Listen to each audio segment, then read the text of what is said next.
दीपक और आर्यन जुड़वां भाई अपनी मां की सर्जरी के बाद घर लौटे। मां का चेहरा पट्टियों से ढका हुआ था, लेकिन अब उनका व्यवहार बिल्कुल बदल गया था। वह चुपचाप रहती, ठंडी नजरों से देखती और रात को उनके कमरे के बाहर खड़ी रहती, बिना कुछ बोले। धीरे धीरे दोनों भाइयों को शक होने लगा कि ये उनकी असली मां नहीं है। एक रात जब घर में सन्नाटा था, दीपक और आर्यन ने मां के कमरे में झांकने का फैसला किया।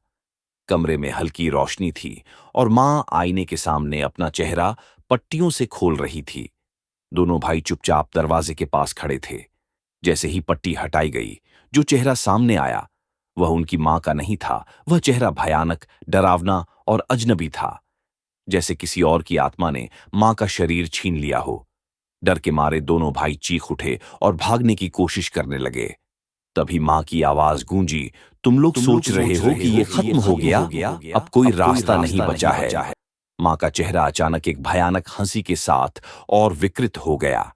दीपक ने दरवाजे की ओर दौड़ लगाई, लेकिन दरवाजा बंद हो चुका था। आर्यन ने मां से दूर हटने की कोशिश की, लेकिन वह उनके पास आ रही थी। उसकी आंखें लाल हो चुकी थीं। तभी अचानक एक आवाज आई, बचाओ!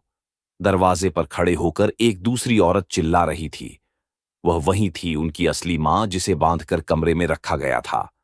असली मां की आवाज सुनकर दोनों भाइयों को समझ आया कि जो उनके सामने खड़ी है, वो कोई और ही है। कमरे में सब कुछ ठंडा हो गया।